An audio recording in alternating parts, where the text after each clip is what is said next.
He called her the night before and said, "Mama, I miss your food. Please bring food for me." The sweet mother rushed to her son's house the next day with a basket full of goodies.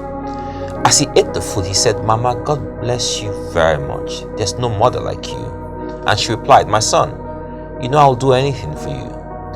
As she picked up the dirty dishes to wash them, her son brought out a dagger from his pocket and started stabbing her. She screamed, "My son, what have I done? What have I done, my son? What have I done?"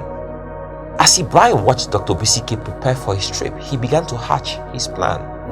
He wanted to be like the doctor. He wanted to have his life. The unsuspecting doctor and his friend called Ibrahim in to give him foodstuff and money. But Ibrahim wanted more. He wanted their lives, and he and his friends snuffed the life out of the two young men.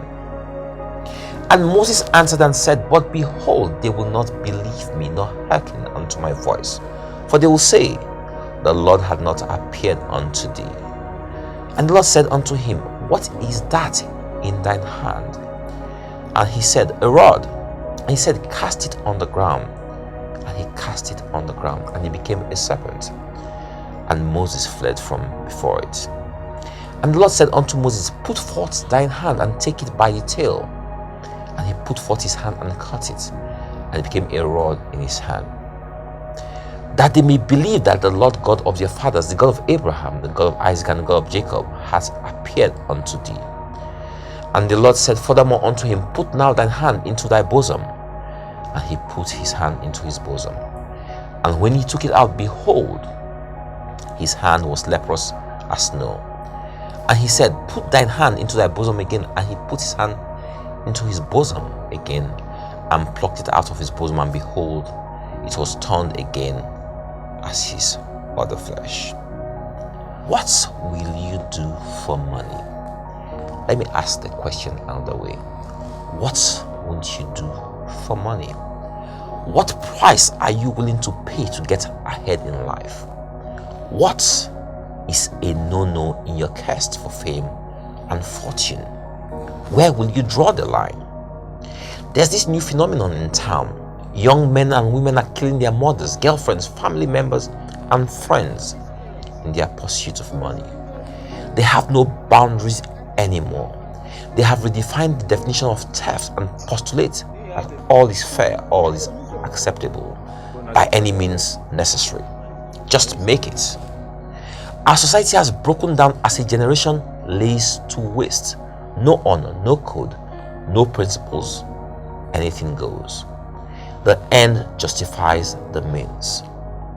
When you watch the video of the mother who was attacked by her son, you will see more hurt than pain in her eyes. She couldn't imagine that a child she prayed into existence, carried in her womb for 9 months and nurtured into adolescence, had just tried to kill her. I will examine the word nurture another day, because parents and society no longer nurture children.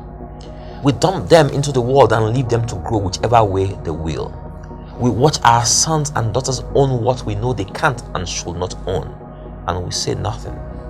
Some people even take their children to pastors and babalawos to clear their path so they can make money the way their friends are making money. This is talk for another day.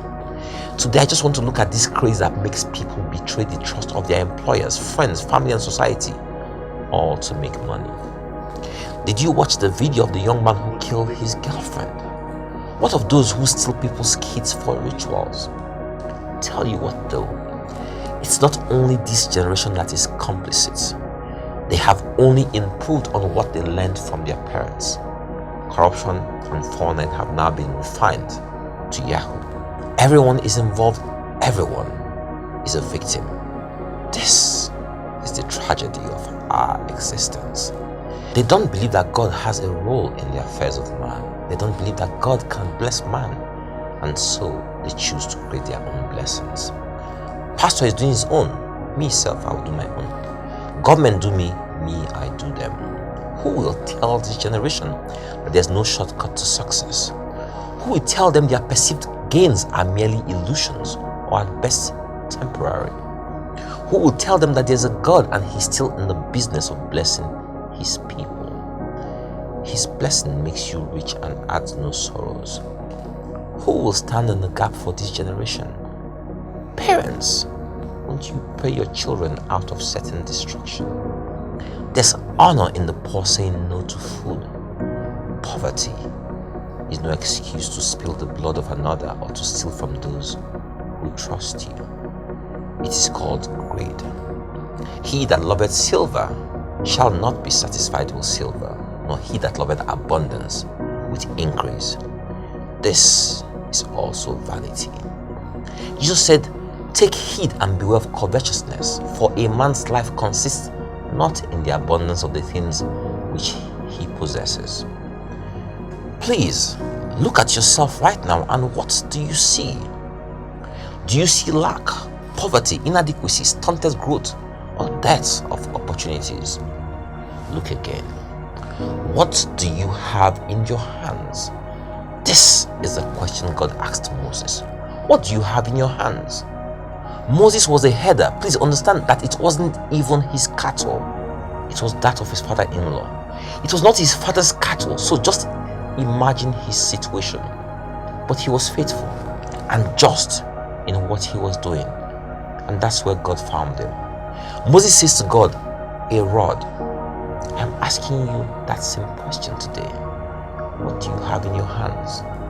What is that talent that you didn't know was a talent? What is that skill that you despise?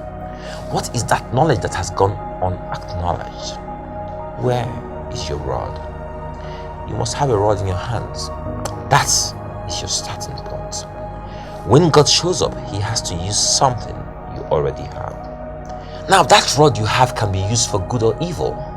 Moses all the while used the rod to guide his sheep, but he didn't realize the rod of guidance and correction was also a serpent of destruction. What are you using your talent for?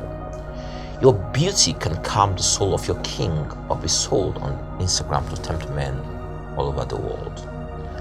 What are you doing with your rod? Your hands can be clean or leprous. It all depends on what you do with your rod. When David offered to fight Goliath, he didn't have to go and search for a sling. He already had it with him. Preparation meets opportunity equals victory. Don't be impatient. Don't run faster than your legs. Don't pay an unnecessary price for wealth when God's plan for you is around the corner. You are an undercover operative. You are in sleeper mode.